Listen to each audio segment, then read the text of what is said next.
Hi guys, welcome to a new day, to a new vlog and welcome back to my channel Nishad Chandra project.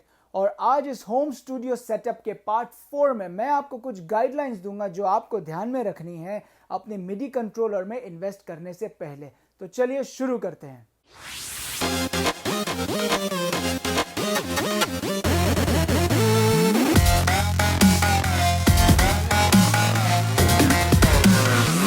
तो मिडी controller, सबसे पहले तो हम ये समझते हैं कि मिडी क्या है। ये उनके लिए जो बिगनर्स हैं, जो नहीं जानते। I am sure most of you all know what MIDI is, but MIDI यानी म्यूजिक इंस्ट्रूमेंट डिजिटल इंटरफेस, ये उसका फुल फॉर्म है। तो मिडी कंट्रोलर के इनबिल्ट कुछ भी साउंड्स नहीं आते, अनलाइक आपके सिंथेसाइजर्स या कीबोर्ड्स की तरह, जो दूसरे कीबोर्ड्स हैं या इलेक्ट्रिक पियानोस की तरह इंटरनल साउंड्स नहीं होते हैं। ये वो साउंड्स को ट्रिगर करता है जो आपके मशीन में जो VSTs, ऑडियो यूनिट्स या प्लगइन्स हो, ये उनको ट्रिगर करता है। ठीक है, इसलिए म्यूजिकल इंस्ट्रूमेंट जो आपके मशीन में, उसका ये डिजिटल इंटरफेस यानी इंटरप्रेट करता है। तो ये तो रही मिडी की बात। तो अब चलते मिडी कंट्रोलर, यानी आपको क्या चीज़ें ध्यान में रखनी है कि मिडी कंट्रोलर में इन्वेस्ट करने से पहले। तो देखिए क्या है कि बेसिक जो एक मिडी कीबोर्ड आता है वो आइदर 49 कीज का होता है या 61 कीज, यानी 49 यानी 4 ऑक्टिव्स, यानी एक ऑक्टिव में 12 सुर होते हैं, तो उन सुरों का बनता है एक ऑक्टिव। तो ऐसे 4 ऑक्टिव्स 49 कीज के होते हैं। वैसे ही 61 कीज के आते हैं, यानी 5 ऑक्टिव। इसके ऊपर मतलब आप जाएं तो जाते जा सकते हैं। Full fledged piano size keyboards MIDI controllers भी मिलते हैं, एक ऑक्टिव के भी कंट्रोलर्स मिलते हैं, वो भी आप ले सकते हैं। टोटली आप पर डिपेंड करता है कि आपको किस में इन्वेस्ट करना है और आप किस तरीके का काम कर रहे हैं, आप क्या बजाना चाह रहे हैं, आप क्या प्रोग्राम करना चाह रहे हैं। मिडी कंट्रोलर्स बेसिकली प्राइमरीली ये उनके लिए है जो म्यूजिक प्रोड्यूस करते हैं, कंपोज करते हैं। So it's a very handy thing to have. Handy क्या, it's a very important thing to have. तो आप जब मिडी कंट्रोलर में इन्वेस्ट करें तो आप पहले ये देखें आइदर 49 कीज का हो या 61 कीज का हो। उसके ऊपर जाना चाहें, इट्स टोटली योर कॉल। उसके नीचे भी जाना चाहें, it's totally your call. MIDI controller में आप सबसे पहले ये देखें कि उसकी कनेक्टिविटी, अगेन यूजुअली आजकल जितने भी मिडी कंट्रोलर्स आते हैं वो USB कनेक्टेड रहते हैं। तो आई सजेस्ट एंड एडवाइज कि आप ऐसा ही कंट्रोलर खरीदें जिसमें USB कनेक्टिविटी हो। अगर उसमें एक एक्स्ट्रा अपना खुद का पावर आउटलेट है तो बहुत ही बढ़िया है, तो उतना आपका CPU का वर्कलोड कम हो जाएगा। दूसरी चीज़ आप एक और ध्यान में रखें कि पीछे आप जब देखें उसके USB और पावर आउटलेट के पास ही आपको दिखेगा एक फुट स्विच। ये फुट स्विच क्या होता है? It's just a circular hole जिसमें आप अपने पेडल यानी क्या, आप देखेंगे कि पियानो अगर आपने देखा होगा तो उसमें नीचे 3 पेडल्स होते हैं, तो वैसा ही एक एक्स्ट्रा कीबोर्ड का पेडल मिलता है, वो आप अपने मिडी कंट्रोलर में कनेक्ट कर सकते हैं। इससे क्या होगा कि जब आप कॉर्ड्स बजा रहे हो या कुछ हार्मोनीज प्रोग्राम कर रहे हो या कोई भी पार्ट अगर आप प्रोग्राम कर रहे हो तो वो एक सस्टेन पेडल के जैसे काम कर सकता है। या तो वो सस्टेन पेडल लेगा या वॉल्यूम पेडल लेगा, तो इन दोनों में से, या एक्सप्रेशन पेडल जैसे हम कहते हैं। तो आप ज़रूर देखें कि फुट स्विच हो, क्योंकि भले अभी ना हो लेकिन फ्यूचरिस्टिकली अगर आप डिसाइड करते हैं कि मुझे एक पेडल खरीदना है तो वो आपको कनेक्टिविटी उस कीबोर्ड में उसकी होनी चाहिए। तो it's a very handy thing to have this sustain pedal. मैं भी यूज़ करता हूँ, so it's a good thing to have, it's an added thing when you program. और of course pitch bend, modulation wheel, ये 2 चीज़ें तो आपका मिडी controller आजकल देते ही देते हैं, विच इज़ वेरी इसेंशियल।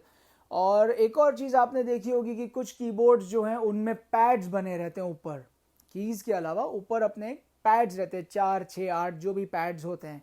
ये पैड्स जो हैं ये बड़े हैंडी आते हैं जब आप ड्रम्स या कोई भी रिदम पार्ट्स प्रोग्राम कर रहे हो। It's just good to have those pads to play on instead of hammering on the keys. वो पैड्स पे प्रोग्राम करना ज़रा अच्छा हो जाता है। ये तो मेरी कीबोर्ड्स की बात रही। इसके अलावा प्रोग्रामिंग पैड्स मिलते हैं, जैसे कि अकाई के MPCs हैं, नेटिव इंस्ट्रूमेंट्स के मशीन्स हैं, एबल्टन का जो जैम आता है, काफ़ी जैम पैड्स जो आते हैं, वो these are good things to have when you are on stage, या when you are a good, when you want to produce good beats, आप कुछ अच्छे इलेक्ट्रॉनिक ट्रैक्स प्रोड्यूस करना चाह रहे हैं। ऐसा नहीं है कि वो मिडी कंट्रोलर कीबोर्ड्स नहीं कर पाते हैं।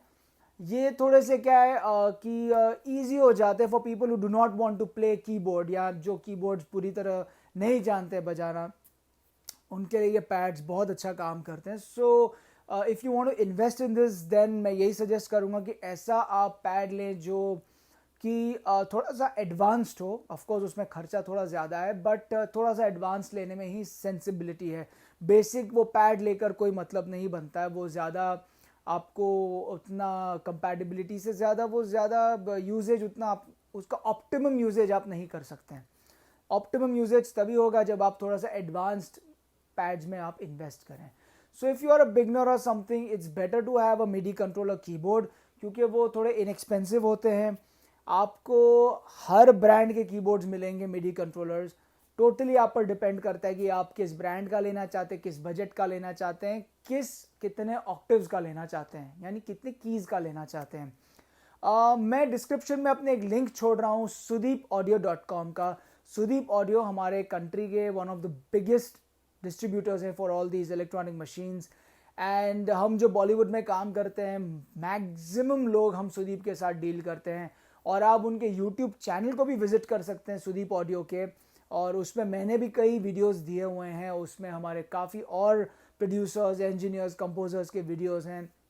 So Sudeep audio is go to place for us. तो अगर आप प्राइसेस या ब्रांड्स या और ज़्यादा टेक स्पेक्स चेकआउट करना चाहते हैं तो ज़रूर विजिट कीजिए sudeepaudio.com. एंड वो ऑनलाइन पे आपको सारी चीज़ें दिखाई देंगी एंड फिर आप डिसाइड कर सकते हैं कि आपको किस में इन्वेस्ट करना है. एक और चीज़ होता है कि काफ़ी सारे कंट्रोलर्स आजकल आपको ऑन बोर्ड कंट्रोल्स देते हैं आपके DAW को कंट्रोल करने के लिए. DAW यानी again digital audio work station which is your programming software. तो काफ़ी कीबोर्ड्स जैसे मैं जो यूज़ कर रहा हूँ कंप्लीट कंट्रोल A61 उसमें stop, play, record, scroll button सब कुछ दिया गया है. तो without touching my mouse and keyboard of the computer मैं यहाँ कीबोर्ड से भी पूरे मेरे वर्क स्टेशन को कंट्रोल कर सकता हूँ. तो ये भी एक ऑप्शन है जो आप देख सकते हैं in case you want to indulge yourself further on this MIDI controller and your workstation to link together. तो इस पे भी आप एक ऑप्शन को ध्यान में रख सकते हैं. तो काफ़ी सारे वैरायटीज़ हैं, काफ़ी सारे ऑप्शंस हैं. एंड ऑफ द डे आपके ऊपर डिपेंड करता है कि आपको किस चीज़ में इन्वेस्ट करना है और कितना इन्वेस्ट करना है. अगेन वो 3 क्वेश्चंस जो मैं आपको हर बार बोलता हूँ, व्हाई, व्हाट, हाउ मच. इन तीनों को आप ध्यान में रख के डिसाइड कीजिए कि मैं कौन सा मिडी कंट्रोलर खरीदूँ. सभी अच्छे हैं, कुछ ऐसा नहीं है कि ये बुरा है या इसमें ये कुछ नहीं है. छोटी मोटी खामियां इधर उधर सब में होते हैं, बड़े बड़े ब्रांड्स में भी होती हैं. बट ये नहीं है कि वो 2 महीना चल के बंद हो जाएगा, ऐसा नहीं है. आप कंट्रोलर खरीदते हैं तो मिनिमम आप 1.5-2 साल 3 साल तो उसको चला ही सकते हैं, ऐसा नहीं है. एक चीज़ और ध्यान में रखिए जो मैंने पिछले पार्ट में भी बोला था, पोस्ट सेल्स सर्विस. सो अगर आप ऑफकोर्स सुदीप से ही खरीदते हैं तो आपको उसका पोस्ट सेल्स सर्विस तो डेफिनेटली बहुत अच्छा मिलता है. सुदीप उसमें बहुत अच्छा आपको सपोर्ट भी देता है. तो do go visit, check it out. And अगर आप सुदीप से नहीं लेते, for some reason you do not buy from Sudeep और आप बाहर किसी और रिटेलर से लेते, तो ये ज़रूर देखें कि आपको पोस्ट सेल सर्विस मिलती है या नहीं, which is very very very important and essential when you invest in any machine. So guys I will give you a basic run down. Again मैं फिर से आपको एक रन डाउन दे देता हूँ जो आपको ध्यान में रखने मिडी कंट्रोलर में इन्वेस्ट करने से पहले. पहले तो ये कि कीज़ आइदर 49 हो या 61 हो, ये तो 2 स्टैंडर्ड कीज़ के स्पेक्स हैं जो आपको देखने हैं. इसके ऊपर अगर आपको जाना है इट इज़ योर कॉल, इसके नीचे अगर आपको जाना है तो it is totally your call. ऐसा नहीं है कि इनके बगैर काम नहीं हो सकता, बिल्कुल काम हो सकता है. दूसरी चीज़ USB connectivity and power outlet. अगर पावर आउटलेट है तो बहुत अच्छा, नहीं है तो भी टेंशन मत लीजिए, मिडी कंट्रोलर्स उतना CPU आपका नहीं चूसेंगे उसका जूस, बट अगर है तो बहुत अच्छा होगा. तीसरी चीज़ एक और ध्यान रखिए कि फुट स्विच का इनपुट होना बहुत ज़रूरी है क्योंकि फ्यूचरिस्टिकली आपको ज़रूरत लगेगी कि यार एक फुट पेडल ले लेते हैं.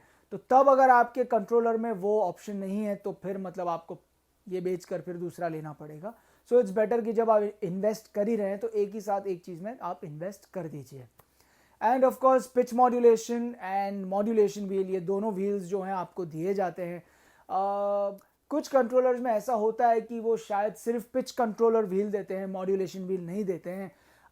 तो अगर आपके वो बजट में बैठ रहा है और आपको अच्छा लग रहा है, वो बाकी सारी चीज़ें हैं, तो आप मॉड्यूलेशन व्हील को बाईपास कर सकते हैं. बट वो पिच कंट्रोलर व्हील होना ज़रूरी है. तो ये थी basic specs on MIDI controller keyboard. अगर आप बीट मेकर्स लेना चाह रहे हैं तो I will definitely advise you to invest in something जो थोड़ा सा और एडवांस्ड हो। वो ऑफकोर्स बजट थोड़ा और आपका जेब खाली होगा, but it is better to invest in an upgraded machine then a low graded machine, क्योंकि वो कुछ टाइम के बाद वो कोई काम का नहीं रहेगा। तो ये है कि जो भी आप आपके पैड्स में इन्वेस्ट करें वो थोड़े से एडवांस्ड ही हों तो बेटर है। मिडी का जहाँ तक एक और वाइब आजकल जो चल रहा है वो ये भी है कि वुडविंड्स जो बजाते हैं उनके लिए आजकल मिडी कंट्रोल वुडविंड इंस्ट्रूमेंट आ गया है, जिसमें आप brass, trombone, flute, woodwind section, brass section, जो कुछ है आप उसके थ्रू प्रोग्राम कर सकते हैं, बजा सकते हैं। मेरे ऐसे कुछ फ्रेंड्स हैं जो आजकल वो मिडी कंट्रोल्ड इंस्ट्रूमेंट ले आते हैं, अपने लैपटॉप में कनेक्ट करते हैं, पूरे पूरे ब्रास सेक्शंस है, हॉर्न सेक्शंस है, वो सब बजा के चले जाते हैं। तो अगर आप वुडविंड्स बजाते हो तो ये भी एक एडवांटेज है आपके लिए, you can also invest later in that, और if you want to invest it now you can do that.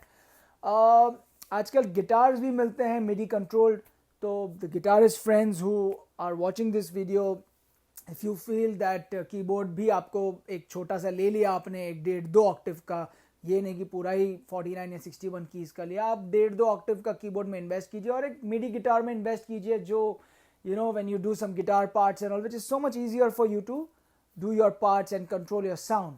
So that is an option. Again, it is totally up to you. ये मैं सिर्फ आपको जानकारी दे रहा हूँ कि मार्केट में क्या क्या चीज़ें अवेलेबल हैं। So guys, जाते जाते do check out description में sudeepaudio.com and don't forget to follow and subscribe to my channel. Hit the bell icon. इसका पार्ट 5 होम स्टूडियो सेटअप का मैं जल्दी ही रिलीज करूँगा, बने रहिए और जल्दी मिलते हैं। See you guys very soon. Bye. Cheers.